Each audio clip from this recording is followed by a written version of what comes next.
Kwa nini? Kwa sababu watu wengi wamekuwa na maswali ambayo hayana majibu. Lakini zipo kweli katika vitabu ambavyo kweli hizi zimefichika ndani ya vitabu. Na leo tutakwenda kueleza ukweli sahihi kuhusiana na siku ya Mungu ya Jumapili.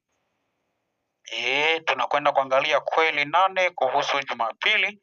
Kwa nini? Ni kwa sababu wengi wanashika Jumapili kama siku takatifu ya Mungu, wakiamini kwamba Jumapili ndiyo siku ambayo Mungu anataka waishike. Wengi wanafanya hivyo, na kwa kufanya hivyo lakini bado wengi wanafikiria kwamba sio vibaya sana Wakristo kushika siku yoyote madam tu anasema ya kwamba siku zote ni sawa. Madam tu ni kwamba katika wiki unachagua siku moja ambayo unaweza usifanye kazi. Lakini ukirudi katika fikra hizo ukalinganisha na vitabu mbalimbali, tunaona havilandani. Kivipi? Naomba unifuatilie kwa siku ya leo. Naomba niazime muda wako kwa siku ya leo ili tuweze kuangalia machache. Leo nimesema na kuonyesha kweli 8 ambazo zipo katika vitabu, na kweli hizi zimefichika kwenye vitabu, lakini yawezekana ya kwamba hujakutana nazo, lakini kwa sababu chaneli hii ipo kwa ajili ya kuleta matumaini ndani ya moyo wako, basi ninakualika fuatana pamoja nami mwanzo mpaka mwisho, usiondoke na kipengele kimoja.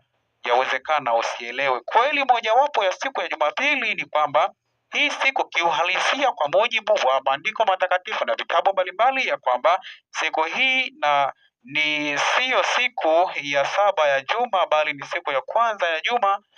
Ndiyo siku ambayo Mungu alianza uumbaji. Kusoma Mwanzo 1 fungu la 3 mpaka lile la 5, maandiko matakatifu yanaeleza siku ya kwanza ya juma kwamba Mungu akaanza uumbaji.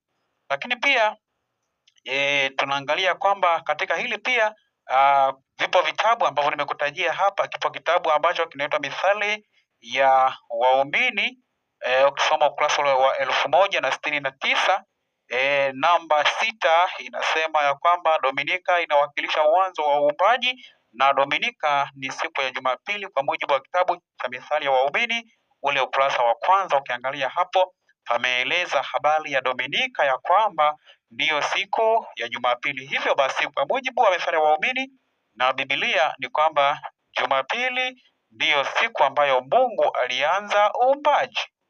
Hiyo ni kweli mojawapo ya siku hii ya Mungu ya Jumapili.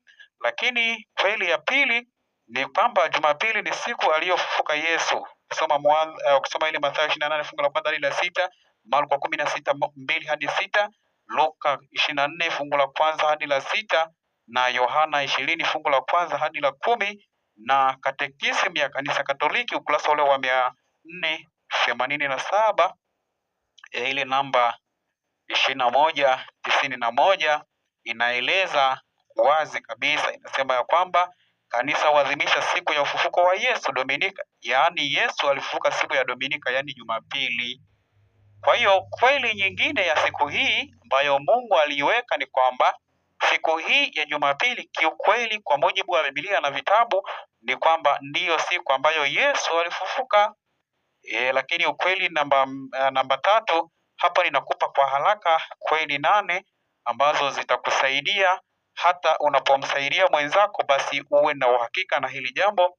Lakini kweli ya 3 katika siku ya juu ya siku hii ni kwamba Jumapili aliyofufuka Yesu ambayo tumeisoma hapo ndiyo siku ya kwanza ya juma, siyo siku ya 7. Ukisoma ile Mathayo 28 fungu la 1, Marko 16 fungu la 2 na Luka 24 fungu la 1 na Yohana 20 fungu lile la 1 inaeleza ya kwamba hata siku ya kwanza ya juma. Kwa hiyo hiyo siku siyo siku ya 7 isipokuwa ni siku ya kwanza ya juma.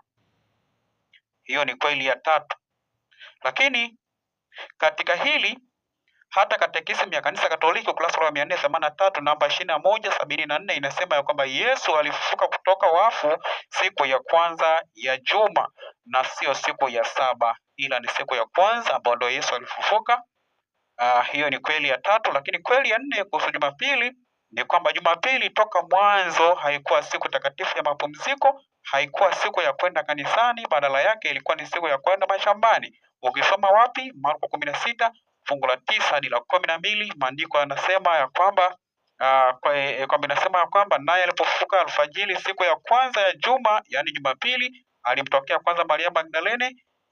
Fungu la 12 anasema baada ya hayo akawatokea watu wawili miongoni mwao, yani miongoni mwa wale wanafunzi. Ana sura nyingine, anasema kwamba ana sura nyingine, nao walikuwa wanashika njia kwenda shamba na sio kanisani. Kwa hiyo Biblia inaeleza habari hizo. Kwa hiyo katika hili pia hata Padre Raphael katika kitabu chake cha Bustani ya Katekista, hiki hapa ambacho nimekuonyesha, hiki hapa Bustani ya Katekista ukurasa wa 74 na ile paragrafu ya 3 inaeleza, inasema ya kwamba kihistoria tunaelewa kwamba Wakristo wa kwanza waliendelea kuadhimisha siku ya Bwana Jumamosi. Hii hata mapadri wanaelewa. Ndio maana tunasema kwamba tuko hapa ili kuweka wazi siri ambayo yawezekana imejificha. Unajua, inaweza kawa imejificha ikawa kwa bahati mbaya, aidha kwa makusudi, lakini tunakwenda kuweka wazi ili iweze kukusaidia, kwa sababu chaneli hii ipo kwa ajili ya kuleta matumaini katika mioyo ya watu.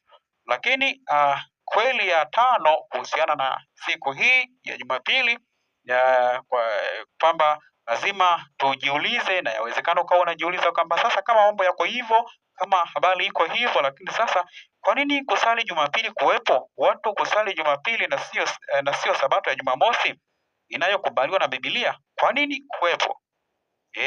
Katika hili tunakuta kwamba Padre Raphael katika kitabu chake cha Bustani ya Katekista ambacho nimekuonyesha hiki hapa katika kitabu cha Bustani ya Katekista, kitabu cha Padre, ukurasa ule wa 74 paragrafu ya 3, inasema katika ile namba 3 inasema ya kwamba kupumzika na kusali siku ya Sabato hayo hatuyapingi. Padre anasema habari ya kupumzika siku ya Sabato, anasema hayo hatuyapingi.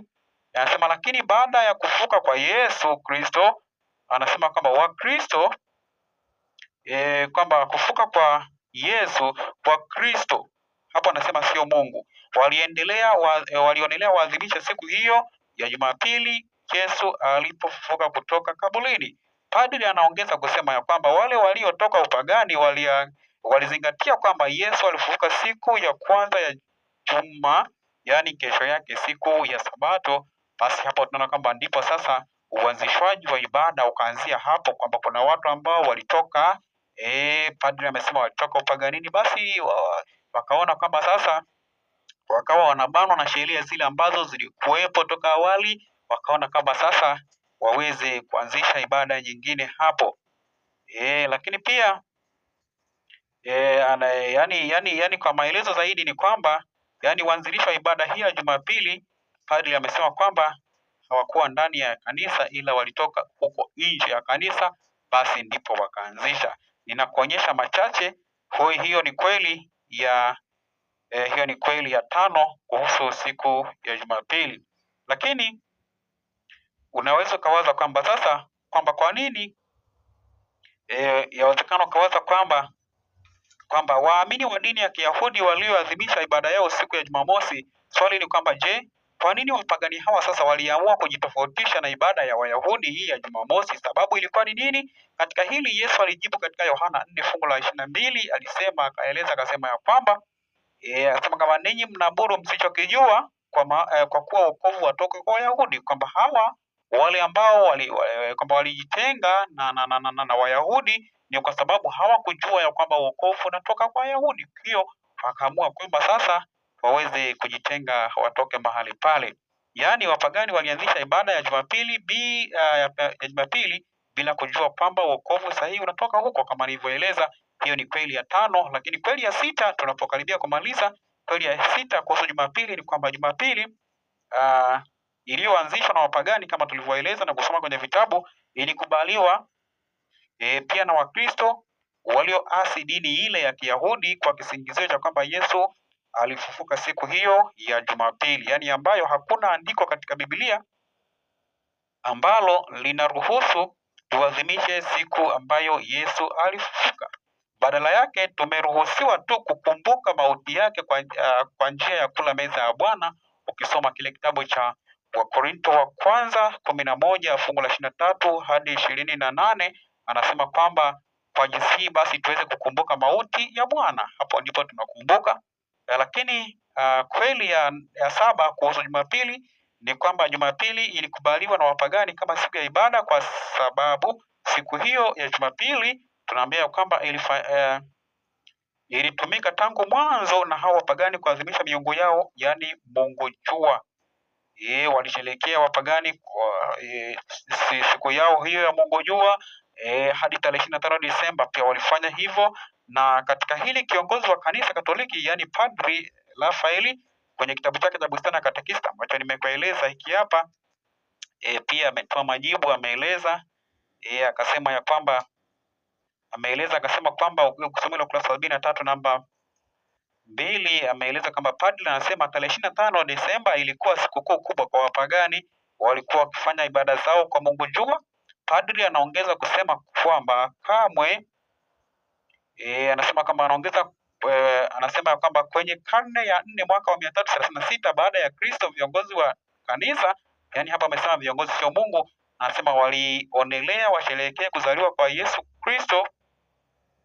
Lengo kubwa lilikuwa ni kuwahusisha wapagani katika ibada hiyo. Kwa hiyo hayo ni maelezo ya padri kama nilivyokunukulia.